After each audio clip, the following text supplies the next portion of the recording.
Hello, and welcome to Practically Speaking.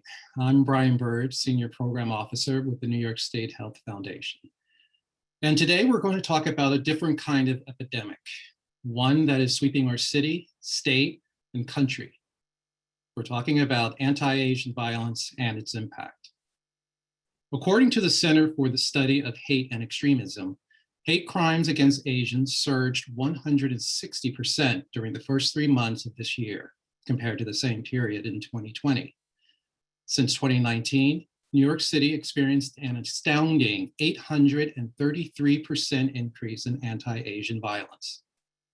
But before we begin, I'm going to break protocol and share a few thoughts I usually save for the end of the session. Hate crimes and violence against Asian Americans and immigrants is a hate crime against all Americans. Black, white, Latinx, it doesn't matter. On the Great Seal of the United States, the eagle carries our nation's motto, E pluribus unum, out of many, one. All of us must take action and join the fight against hate. We must say something, do something. We must show that we're better than this. So in this spirit, I'm deeply honored to introduce Ju Han, Deputy Director of the Asian American Federation, who will talk about the anti-Asian violence, their Hope Against Hate campaign, our role in ensuring the safety of Asian New Yorkers. Please note, this webinar will be recorded. Slides and links to the resources discussed will be available in a recap email. Also, video and audio is turned off for the audience. Please ask your questions using the chat box. And now I'll turn it over to our speaker, Ju. Thanks, Brian. Good morning. Really happy to be here to tell you about the work that the Asian American Federation has been doing to address and reduce anti-Asian violence. Before I begin, I want to thank the foundation for being one of the first funders to recognize how important it is, or how it is to address the lack of access to culturally appropriate mental health services for the Asian community. We were able to write a report in 2017 that talked about the barriers to accessing mental health services for our community, which has led to our actually trying to build access for more Asian New Yorkers. So I really appreciate the foundation's invitation for me to speak, but also just their investment and making sure that we're improving access for the Asian community. So I'm going to talk a little bit about the work that we've been doing. I'm going to share my screen and take you through some data before I tell you a little bit about the work that we've been doing and more work that we actually hope to do. So the Asian American Federation, we are an organization, umbrella leadership organization of about 70 Asian nonprofits. We serve 1.3 million Asian Americans, the fastest growing population in New York City. We ultimately, our purpose and our mission is to advocate for better policy, services, and funding for Asian immigrants here in New York City. And since January of 2020, we've been responding to the surge in anti-Asian violence. We heard from our small business owners that they were experiencing a huge drop-off in business. We began to advocate at the city and state levels for leaders to recognize that this was happening. And we also began to create safety resources because we knew that most folks in our community were not going to report. And so they needed a place where they could go to report, as well as strategies to keep themselves safe. So I'm going to talk through the data that we've collected. This is, I'm not going to go super into detail, but the work that we do, and again, addressing the most urgent needs of our community, is through research, through advocacy, and special initiatives. So our research, the most recent report that we just put out, looks at updated numbers of the Asian community in New York City across city council districts. And the important thing to note is that in 28 of the 51 city council districts, there's 10% or more of the Asian population. And in some districts that have less than 10%, we're seeing huge double-digit growth, anywhere from 10 to 80% growth rates in cities or in council districts across the city. And what's important to note is nearly half of Asian New Yorkers have limited English proficiency, which means that there's a lot of barriers for them to access critical services. It's been a barrier to reporting to the NYPD, but it's also been a barrier to accessing support in the wake of the anti-Asian violence. So information that we've collected. So as I mentioned earlier on, we were addressing this issue almost a year and a half ago, and we felt that we needed to set up an alternative reporting site for people to report when someone was happening to them. We knew there were going to be barriers to reporting to NYPD around language, around discomfort with interacting with law enforcement. We wanted a place where people could say, this has happened to me and here's support that I need. So we set up a reporting site. We know that there's a national platform called the Stop API Hate. They've collected nearly 4,000 incidents of anti-Asian bias from March of last year to February of this year. In New York City, though, across our platform, Stop API Hate, NYPD, and the Commission on Human Rights, we're estimating that at least over 1,100 incidents have occurred. And as Brian mentioned, there's been more hate crimes in the first quarter reported to the NYPD than all of 2020. And we have the dubious distinction of being the city with the greatest number of assaults in the US. And we're also the city that has the greatest number of physical assaults in the US. And we are a walking city, so the majority of our incidents are happening in public places. And we know that actually because of the severe underreporting that's happening in our community, this 1,100 figure is only 10 to 30% of the actual number of incidents, which means that anywhere from 70 to 90% of people who suffer in an anti-Asian bias incident are suffering in silence.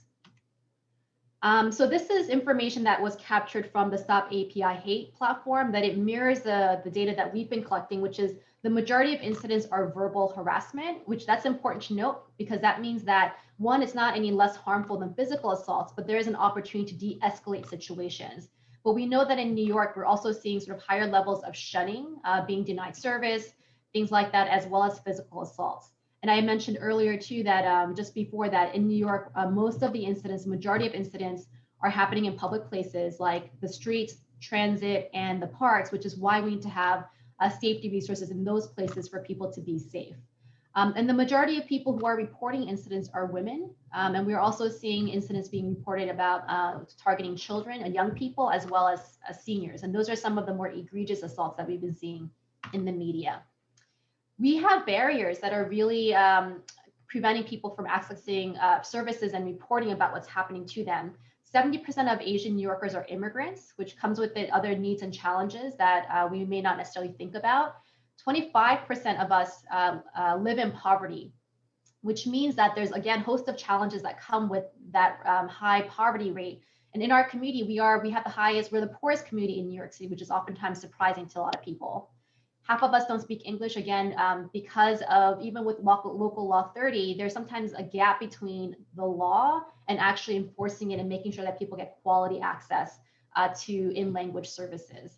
And some folks in our community are undocumented, which means that they are not going to be comfortable reporting to the NYPD or interacting with government agencies. And since January of 2020, our community has said, this is happening, we're being injured, we're being harmed, we're afraid for our lives. And it was an issue that was largely ignored up until earlier this year. And now we're in a place where we're trying to get in front of the issue instead of having been able to prevent it in the first place. So there are resources that exist and resources that we're in the process of creating. So we know that with reporting, there's, if someone can call NYPD and say in English the language that they need, and be connected to an operator who could help. This is if someone maybe physically feel that their lives are in danger. If the harassment's happening in housing or work or public places, they can call the Commission on Human Rights, who can tell them if there's civil measures they can pursue, and they have some language access there. The non-police option is our reporting site on our website, where in 7 Asian languages, someone can say, this is what happened to me, and I actually would like to be connected to certain services as a victim. We created safety resources in partnership with the Center for Anti-Violence Education, because as we were doing advocacy, oftentimes government can be slower to respond than we need them to. And we knew that on a daily basis, even though most of us were in lockdown, essential workers like our healthcare workers, our immigrant delivery workers were being attacked in the streets. So we wanted to equip them with self-defense strategies, verbal de-escalation strategies, and upstander strategies for those who also were out in the streets and could intervene safely. So we provide these trainings with CAE, but we also created in-language booklets in Chinese, Japanese, Korean, Tagalog, and Vietnamese to show people how can you defend yourself, how can you make be able to keep yourself safe so you're not waiting to be victimized. And that's what we heard from a lot of folks, was that they think that the harassment that's happening of Asian Americans is now something that they've accepted as part of their daily experience, and that shouldn't be the case. We also created in-language videos on self-defense strategies. Again, because most incidents are happening in public places, how can people position their bodies, or if they're being cornered in the streets, or if they're sitting down in a subway, how can they protect the most vulnerable parts of their body and strike out at somebody if they feel they're physically being threatened, so they can make a quick getaway and ask for help. So we have booklets, we have videos in language, and I'll definitely make sure that we share these links with folks after after the session. And as I mentioned, because of foundation support, we've been able to ramp up the mental health program that we run in partnership with a number of our Asian mental health providers. So we've been able to connect them, victims, to services provided by Hamilton Madison House, Korean Community Services of Metropolitan New York. And they've reported that in 2021, they've seen a 20% uptick in people seeking services because of anti-Asian violence. And we're also now in the process of creating an online mental health directory where people can go and seek out providers who speak the language, understand the culture, and provide clinical and non-clinical ways to get mental health support. We just also newly launched our Hope Against Hate campaign. I talked about we've done advocacy, and we've also know that the Commission on Human Rights they're doing some public education. There's some civil resources that are available, but the gap that exists is right now immediate street safety.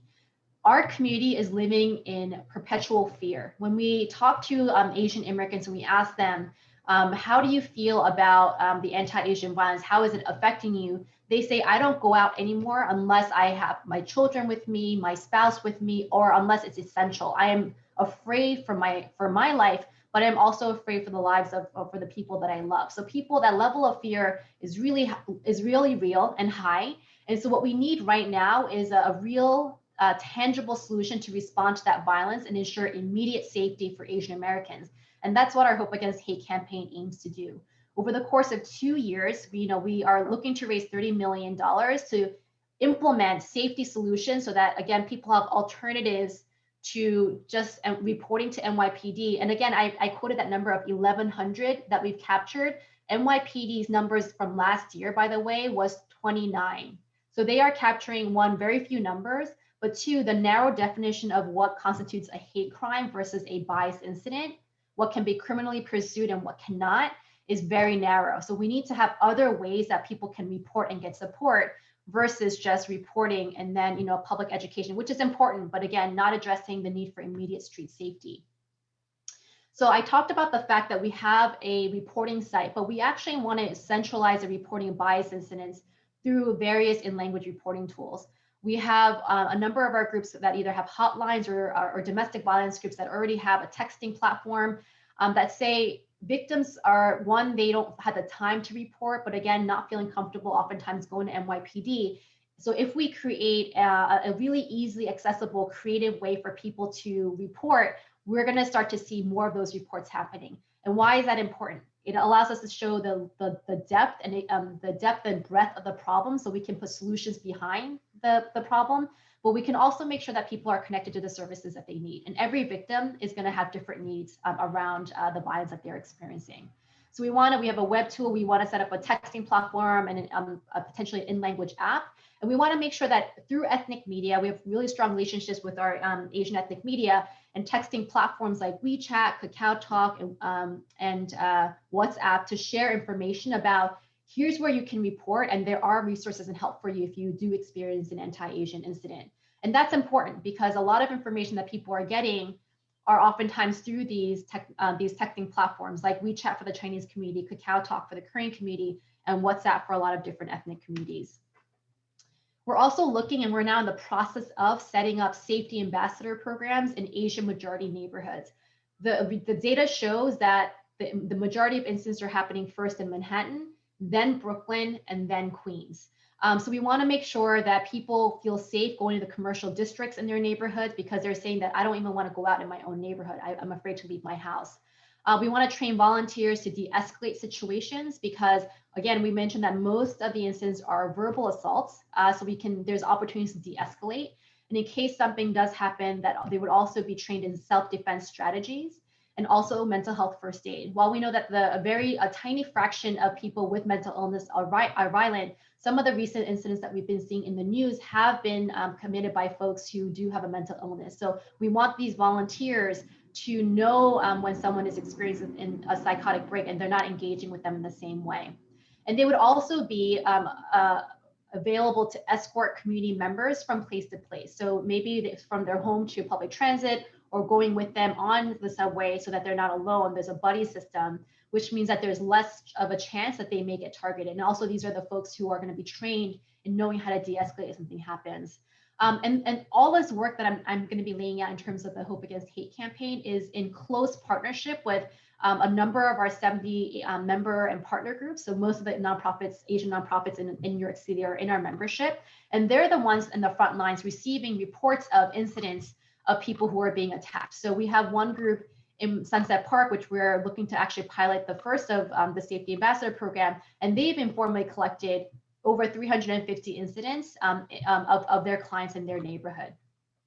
And we also know that safety, when we talk about hate violence prevention, is not just an Asian issue. It's important that we work in partnership with Black and Latinx and Jewish organizations who are committed to preventing hate violence and working with us to address the anti-Asian violence, but really working hand in hand with us to figure out how do we create a culture of accountability and safety for New York City, so that we as a community can feel that we are safe, because we know that when one of us is being targeted, that none of us are safe. We're also looking to create safe zones. So this is a model of safety that the Muslim community put into place after 9/11, right? Which is, we talked about, there's incidents happening all over New York City. We can't possibly put safety ambassadors in every neighborhood. But what we can do is partner with small businesses, bodegas, houses of worship to act as safe havens where people can go if they are being targeted. So we will partner with these small businesses and houses of worship, have a poster in their window saying that this is a safe zone. And then we would train the owners and workers to know either how to respond when someone's being harassed. Maybe they would close their doors, or they would also have the resources to say, if this person says, I don't feel safe now walking home, they can call one of our partner organizations who are going to be working with us on the Safety Ambassadors program and saying, can you send somebody to walk me home, or so that there's a buddy system, or I feel really shaken up, I want to talk to somebody, and they can be connected to a mental health provider. So if we have houses of worship, small businesses working with us to create these safe havens, these safe zones, we're going to have eyes and ears all over New York City, so that there is more safety and a sense of everyone is with me, versus a lot of Asian New Yorkers are saying that they feel alone and that no one cares. We're also right now have set up some of this, but also in the process of setting up more, is that we're setting up in-language victim services for people who are experiencing anti-Asian assault. Often the city has a compensation fund for victims, but again, you have to report to NYPD and then navigate the compensation fund office. And again, we talked about half of us don't speak English proficiently. It's a lot. Most people are not reporting. And then for them to navigate that sort of system is going to be difficult for a lot of folks. So, compensation fund is there, but for folks who can access it, we do want to set up an assistance fund short-term for assault-related expenses. So for someone like Noel Quintana, who was a Filipino man who was slashed from ear to ear on his way to his second job, he wasn't able to maintain his second job. He's now home recuperating. He shouldn't have to be struggling to pay his grocery bills, rides to the doctors, and things like that. So the assistance fund would help people and support them as they recover, so that they're not suffering on top of the trauma they've already gone through. And as I mentioned, we have culturally competent mental health services that our Asian mental health providers are providing or offering. And so that way we're able to connect people who need someone to talk to, and they're not suffering in silence on their own, because we do know that racial trauma, trauma related to violence can go on for a while, and it's really affecting people's ability to sleep and to function and to have relationships and not isolate themselves. Something that we've done, but we're doing now in language, is that we are, again, partnering with the Center for Anti-Violence Education to provide upstander, verbal de-escalation, and physical self-defense strategies, trainings in multiple languages. One of the things that folks have been outraged about in the media is that people are being assaulted and no one is intervening. And there are things around why that is, right? But I think some people have said, I don't know how to intervene. I don't know how to do it safely. Excuse me. But when we've talked to victims, they said, I wish someone had helped me. And so these trainings are going to help people know how they can be part of the solution. We have a number of trainings set up scheduled for May and June in English, Chinese, Japanese, Korean, Tagalog, and Vietnamese on self-defense strategies. And we're tailoring the content for older folks 50 and up, who tend to be sometimes more physically frail, so they don't feel that they are just, again, waiting to be assaulted. They can use things like everyday objects like their phones, their bags, an umbrella, or a cane, or something like that, because in the media we've been seeing a number of elders being assaulted, and also some have lost their lives because of the violence that they've experienced. So this is something that I'm sharing with my parents. I'm sharing this with my Japanese in-laws. Like, I'm very scared for them that they're just going to be sort of vulnerable, and I want them to have some strategies for being able to keep themselves safe. And so this is, by the way, these are booklets that we've created in physical booklets as well as electronic booklets in language that has all these strategies that I've talked about. And I'm happy to share this after as well. And this is something we've created as a portable way that people can carry around so that if they're in public places, they don't feel, again, without the strategies to protect themselves. And we're working with schools and impacted stakeholders to support them. 70% of Asian families are still keeping their kids at home because they are afraid that they and their kids will be assaulted if they go out in the streets. So that's the highest rate for any racial group of families who are still keeping their kids home despite there being hybrid models available. So we're providing mental health workshops for parents so they know how to support their kids during this anti-Asian violence, but also working with schools and educators to figure out how do we support them in supporting their kids.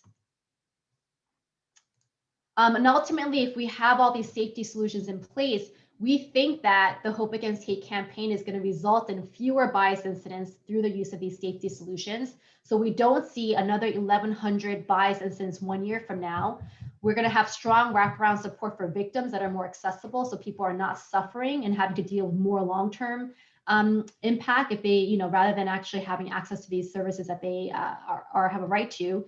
And we're going to be able to educate and engage anywhere from 60 to 100,000 people, institutions, and nonprofits, and not only supporting the Hope Against Hate campaign, but being able to integrate and use some of these safety solutions in their own communities. Please follow us on social media. We have trainings coming up. So if you'd like to participate in some of the upcoming trainings and some of the ones that you may offer to folks who need them in Asian languages, our website and our social media will have all that information. So that's it for me. I know wanted to leave a little bit of time for Q&A, and I know that I cut into that a bit. No, this has been great. Jewel, this is really, really fantastic. Let's see, we have one, and I knew this question would come up. The question is Hope Against Hate receiving funding from TAAF? Now, would you like to have the honors to talk about this, or should I?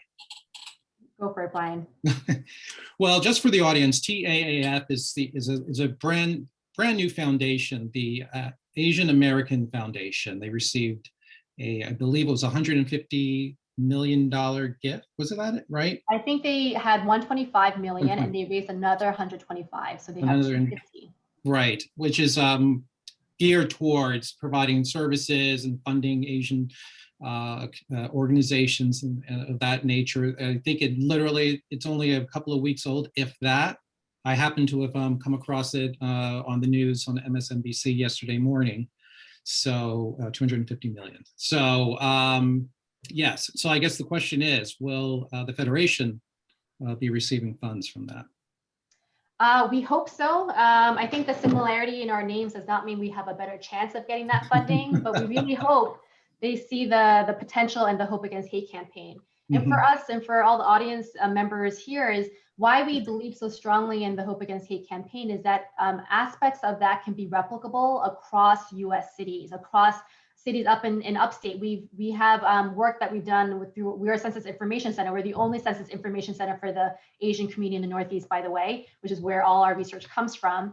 But there's, we have a really fast growing Asian population in Syracuse, Buffalo, Albany, Utica, and they've been asking for support, but they don't necessarily have models that might work. So these are very tailorable models. There may be some need for safety ambassadors or mental health support, but it's sort of like a menu of services. And we really do hope that local agencies and funders see the need, because Stop API Hate has collected incidents in all 50 states plus DC. This is not happening in just the big cities. My mom is like, it's only happening in New York and California. And that is not the case. It is happening everywhere. Right. We have another question. Are the materials, and I believe you mentioned this, but it'd be good to reiterate it. Are the materials referenced during the presentation available on your website? Some of it, yeah. The videos are not, but I'm going to share all the links afterwards with you, Brian, so that you can share it out with your attendees. Yeah. Great. And then one question that that comes to mind for me, at least, and I know we're almost out of time. Some would think that this is actually a recent phenomenon, but that's not the case, is it? I don't know, racism as old as time. I think that's a question that people have had. Why is this happening all of a sudden? It's not all of a sudden. We've had anti-Asian racism since the 1800s, since our people have been in this country. This is just the latest in a string of just anytime there's economic and social instability, the immigrant community is the first to feel that backlash. So we knew, during the Trump administration, there was a lot of anti-immigrant rhetoric and policies, and then he began to use that language around Chinese virus, Kung flu. It was just going to be a matter of time before individuals are going to be targeted. And we know too, right, that violence is not specific to the Asian community. We just last summer, which feels like eons ago, BLM uprising, that even after years and years, centuries, right, of like this violence is happening to the Black community, it is all interconnected, right? This idea of othering, of feeling that people don't deserve to be part of the US fabric or narrative of society is completely, when we don't teach the history of the contributions and also racism in this country against foreigners, against Black and Latinx folks, we're going to actually set it up so people think that we don't belong here. And we know that's not the case. Very much this country has been built on the backs of Black people and immigrants as well. And that's something that we do need to teach in our schools, that there's been a lot of energy in getting Asian American curriculum into K-12 schools as well as colleges and universities. Extremely important. Great. We have a couple of quick questions, mostly about the language that the material will be available. One person was asking whether it being available in Thai, and then another person asked whether you read CAST. So I'll go with the first question. The first question is, we're actually creating these languages, language resources based on needs that we're hearing from our community members. So in New York City, the Thai population is actually fairly small, and we don't have a group that serves the Thai population, to be honest, in New York City.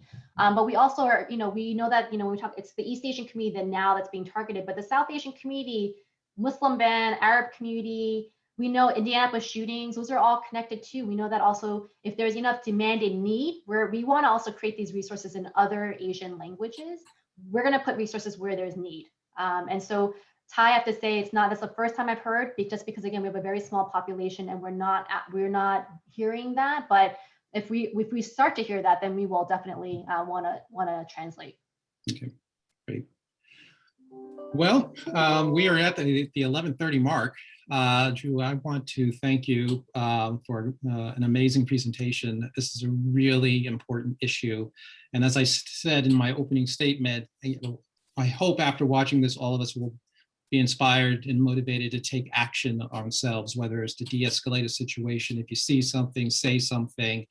And also carefully read the recap email, because there'll probably be some additional information that was not covered by your presentation due to the time constraints. But I do want to thank everyone for joining us. I do want to thank Jewel for taking the time out of her busy schedule to join us. And we will see you at our next Practically Speaking. Thank you. Thank you, everybody.